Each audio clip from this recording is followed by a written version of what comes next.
This is Eat, Sleep, Invest, the marketing podcast for real estate investors to get more deals. Hey, welcome back, everyone, to another episode of Eat, Sleep, and Invest. I'm your host, Bryan Driscoll, and I'm here with Nick Perry. What's going on, man? Hey, man, I've been eating, sleeping, and investing in real estate for the past 8 years. I'm happy and excited to be here with you guys today. See if we can drop some bombs and provide a lot of value in a short amount of time. Yeah, thanks, man. So Nick, you do a lot of different things in the real estate space. Now you're getting into like oil and gas stuff too. Give us a little background on give us a background on your history. Yeah, I started off, pretty much humble beginnings. I had a very middle-class upbringing, lower middle class, divorced family. My parents were in the federal government, made 50, 60 grand a year. And that was basically my upbringing. We had a nice childhood, but when I was 13, I went to go live with my dad because my mom had moved, my mom and my stepdad. And I went from lower middle class to super lower class. My dad, he struggled financially. He had, he was a landscaper trying to make ends meet. And I learned very early that, if I was going to have to take responsibility if I wanted to be financially successful. I was basically relying on my dad, who could barely, get groceries, much less keep the lights on. And I knew that if I was going to, do something, it had to be on my own accord. So I started working at an early age, retail jobs. I worked at the dollar store for, 2 or 3 years, and then did a bunch of, retail jobs. I dropped out of school at 16. I got promoted to store manager of the cell phone store I was working in. And I decided that was going to be it. That was the end of my school. I'd rather just go to work full time. So worked that job for a while. And then from that point, I became a personal trainer. And that was eye-opening to me because, I realized I was a really good personal trainer. I was, had a full book of clients. I was doing great, with everybody, getting them a ton of results. And I was still only making like $60,000, $70,000 a year. And all my clients were coming in and, they seemed like they weren't working nearly as hard, and they're pulling up in Bentleys and telling me about their vacation that they just got back from in the Maldives. And I was like, I have something messed up here. There's something wrong. I'm not doing something right, because they're not working nearly as hard and they have way more money, way more freedom.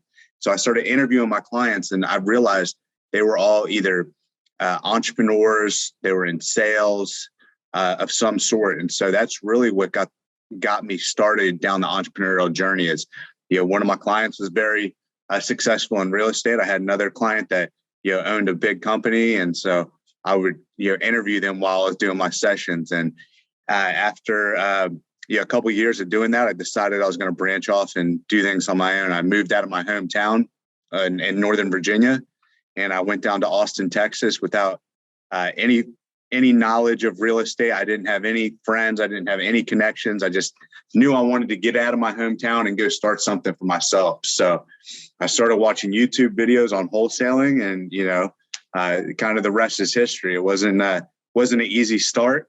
It took me 11 months to get my first deal. And I was scraping bottom. I was almost evicted from my apartment that I just moved into halfway across the country. But I was able to pull out of that and, kind of get myself, going in the right direction. Dude, that's awesome. There's a lot to take in there. Yeah. So and anyone listening too, so you're telling me, which is really smart.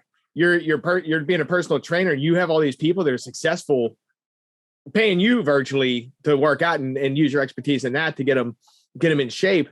But you're able to pick their brain too and learn what they're doing. Like, how'd you go about that? Like, what made you think to even start doing that? And like, what kind of things were you asking them? Yeah, I think I just always wanted more for myself. And I didn't have the role models or financial role models in my life to really give me the right answers. And this is well before, everything was readily available online. So, they were like my role models at the time. I'd see, their accolades in business and what they've done and they accomplished. And I was a sponge for information. So, in between their sets, I'm asking them, hey, how did you get started? What would you do if you were my age? All those questions. and they would pour into me. Successful people are usually very, excited to pour into, people or younger people. So I was fortunate.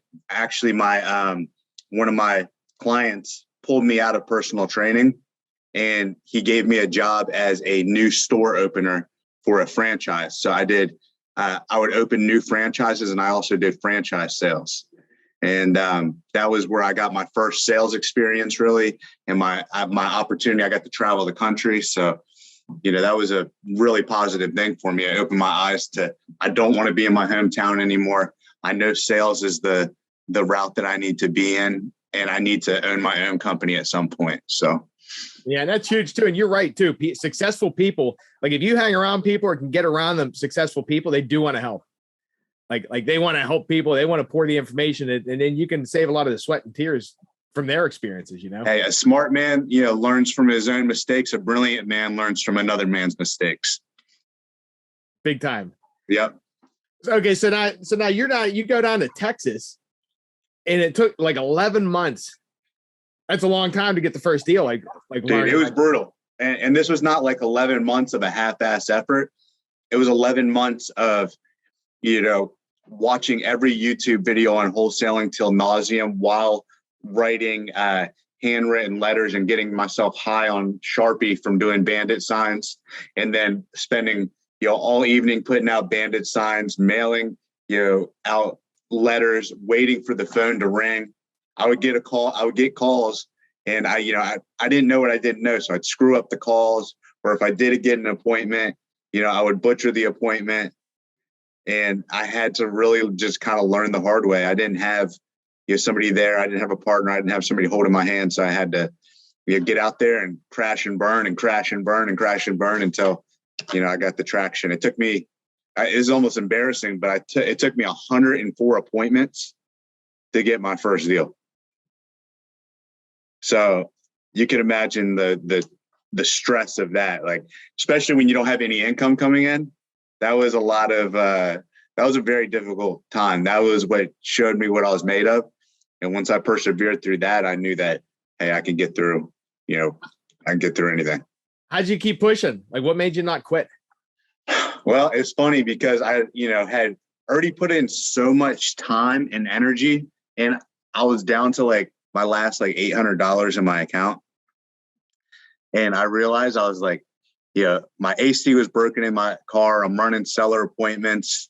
While I just had surgery on my back, so I had a big, hole in my back, and I'm sweating in the Texas heat, and I'm striking out on appointments. And I remember I got to the point where I was like, look, I've already invested this much time, this much energy, and I don't have that much to lose. So, at this point, I'm either going to succeed at this or it's going to kill me. Like there's no other option. So I just burned my, ships of, any plan B, and I pushed myself to make it happen. That's cool. How sweet was that first deal? How did that look?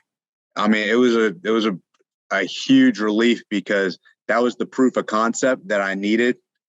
Because I mean, you guys know, especially if you haven't done your first deal and you're listening to this, it all sounds good on YouTube. It all sounds good when you're listening to these podcasts.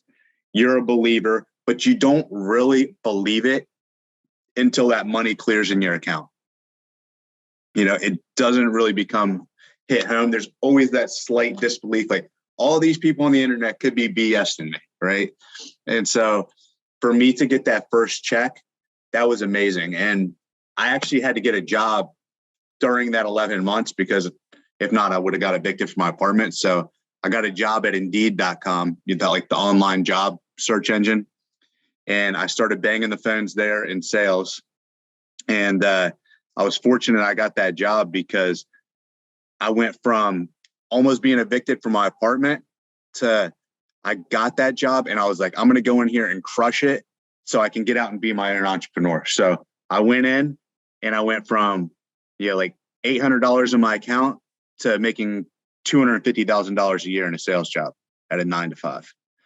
I went in and I went from zero to like Top Gun, Rookie of the Year, got all the accolades in my sales job. And then in the evenings, I would go home and I would do real estate, and I would do that at night and on the weekends. And then, from there, I took all the money from my first deal and I rolled it into marketing, every penny, because now I already had a job. So I wasn't really stressing too hard, but I would just take all my money and just keep reinvesting, putting it into masterminds, putting it into marketing. And after this is back in 2014, after, like a year and a half of doing that, I was doing pretty well. Nice. So you got the first deal and then you scaled up pretty heavy, right? Yeah, I did. So I was always local. I was in Austin, Texas. So I tried doing it in my own backyard. If any of you guys are doing wholesaling in Austin, it's not the best wholesaling market. It's just not. So I was having a really tough time getting deals and appointments and leads in my hometown. So I start going to neighboring cities. And that's kind of how I branched out and went virtual. My website, for whatever reason, was ranking really well in SEO, and I was getting leads from all over the country. And I didn't know what to do with them. I would just discard them. If they weren't in, Texas, I would basically get rid of them. And one day, I'm getting pretty low on leads. And I decided, I was like, you know what, I'm going to take a shot on one of these, out of state leads and see what happens. Well, lo and behold, very quickly, I got a property under contract. I think it was in Pennsylvania, in Harrisburg, Pennsylvania. And I get it under contract. And then I scrambled to find a buyer. I found a buyer. I made like $12,000. I was like, oh, this is cool. And so I did it again. I got another one in Ohio. And then it just started evolving like that. And I was like, hey, this is something I might be able to actually build a large business around.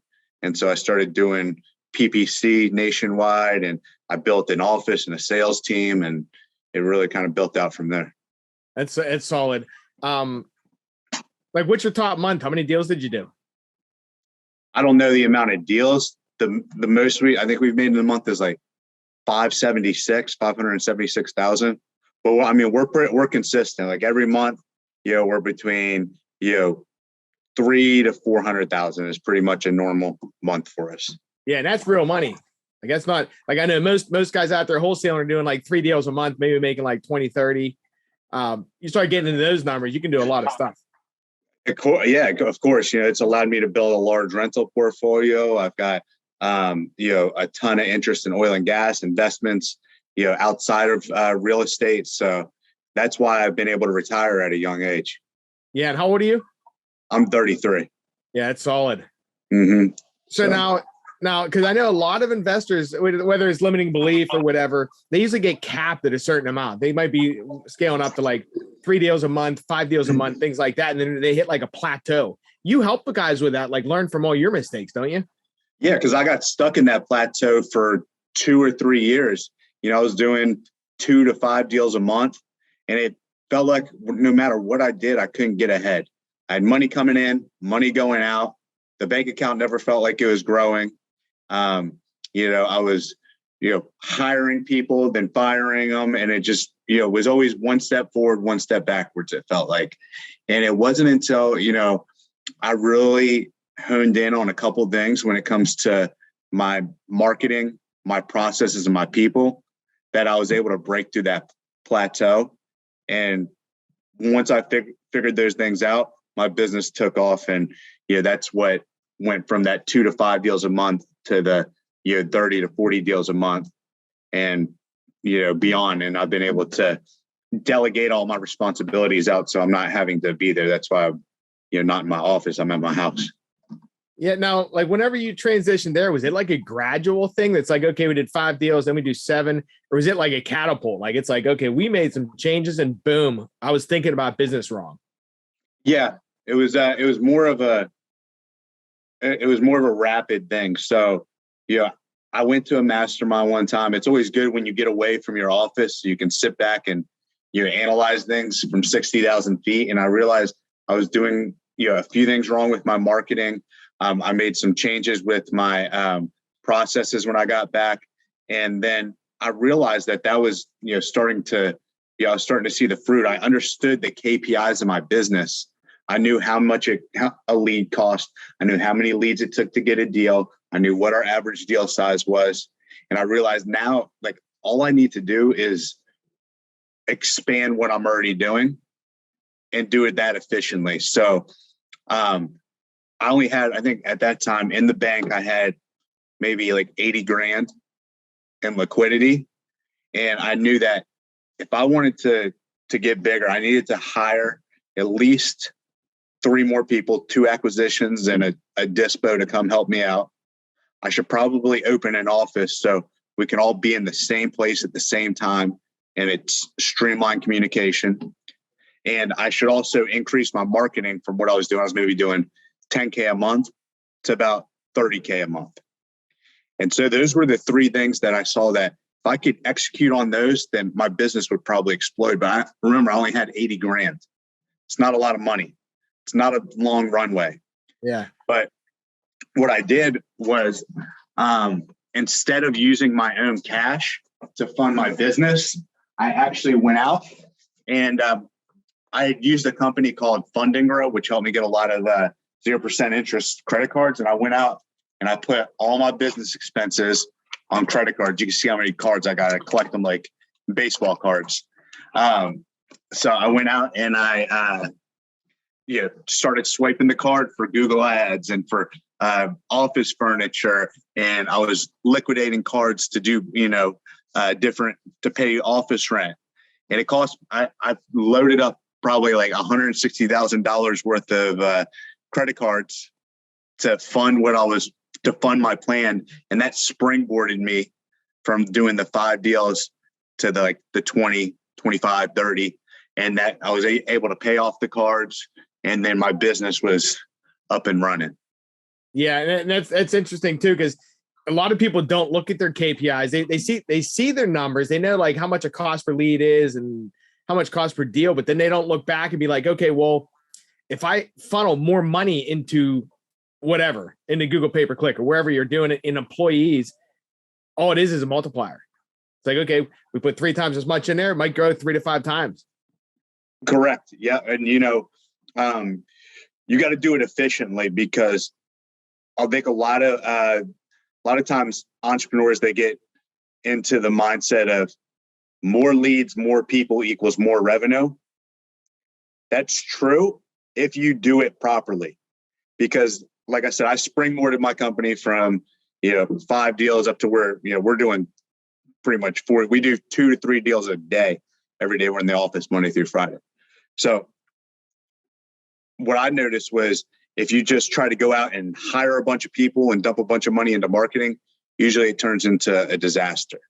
You got to do it strategically. So I tell, everybody that's in our mentorship, like, as you're building your business, build it 1 brick at a time. If you're going to build a wall, don't just start throwing bricks on there and expect it to be a stable wall. You need to lay 1 brick as perfectly as you can, then lay the next brick. So, I went from like 5 people in my office and we're doing really well. Then I was like, time to pour more gas on the fire. Let's go. I hired I think 20 people. We had 23 people in the office and my expenses were through the roof. I was more stressed out. I had, all kinds of HR problems with people calling out and this, that, and the third. And I was like, this is not working. So I got rid of all my B players, which was 60% of my staff. I was down to like my top 9 people. And we ended up increasing our profitability by 5 times of where it was. And we weren't doing any less deals. We're doing the same amount of deals. That's crazy. So, yeah. Yeah. And you're right too. Yeah. Having the wrong people on a team can really hold you back and it sucks all your time. You got to know when to make those cuts, because otherwise you're just going to spend time with people that don't have the right culture or don't jive with you. Well, it's not even that. It's just, the leads in our business are so expensive, and also the opportunity cost is so high. So say that, you're an A player and I'm a B player, and one of the leads that's going to make $70,000 falls on my desk and I pick up the phone and I fumble on that deal, that you would have ended up easily getting under contract and making the company 70 grand. Take that situation and apply it over, 10 or 15 reps, which is what I had, on acquisitions, and then take that and apply it over a week, a month, a year. I was losing millions of dollars in opportunity costs because I just didn't have the top tier talent that I needed. So that's one of the things that we teach is how to hire and retain top talent. That's something that we got really good at. And that's the reason I was able to not only increase my profitability, but not have to be babysitting all the time and live halfway across the country and have a phenomenal team. Yeah, that's huge. So now the people that you coach, like what is the ideal audience or ideal person that's like, you're like, you know what, these guys I can really help. Like, where are they at in their business? Yeah, we don't work with, it's not for everybody. If you're a newbie, I would say, there's a lot of great people that'll help you, show you how to do a wholesale deal. We're there for the entrepreneur that's, already doing deals. They're up and running, but they're not seeing, that lifestyle money that they got into the business for. Like, you got into this business because you wanted freedom. You wanted to have money to invest, money to give your family a nice, vacations, great life. And you're not really hitting that. That's completely normal. That's just a part of the evolution of, the journey. So I'm there for the people that are already in business, that are, understand, wholesaling, but haven't taken their business to, the multiple 7-figure mark. Gotcha. And then what all kind of stuff, just at a high level in the coaching, what kind of stuff you going over? Like scaling process, like what all you doing? We literally go through everything. So it's a complete coaching. It's online. You can do it from your phone or your laptop, but we go through every single component of my entire business. I break it down by department. So literally step one, we start talking about marketing, every little intricate piece of PPC and marketing we go through. Acquisitions, we break down, okay, now we got these leads. How do we evaluate these properties all over the country? How do we, get them under contract? How do we handle all the objections, et cetera? So we go through acquisitions, dispositions, finance, even, hiring, literally everything that it takes to run a multi-7-figure company, we give to you. And then bi-weekly, we actually jump on Zoom together. So, if you were on there, hey, Bryan, bring me up to speed. Tell me, what you got accomplished in the last couple of weeks, and, where are the roadblocks right now? What can we help with? And you're like, hey, we got X, Y, and Z done, feeling like we're, overwhelmed with leads. We need to get more people. And then we just handhold you until we get you to where you want to be. Okay, that's solid too. There's a lot of value in that stuff, because a lot of times, depending on where you're at in your business, you don't even know what you need. Okay, here's where I'm at, and I don't know how to get to the next level. So they can hit you up, learn from all your punches in the face, and do it. How do people reach out? Like, if someone's interested in connecting and seeing if that's a fit for them, what's the best way?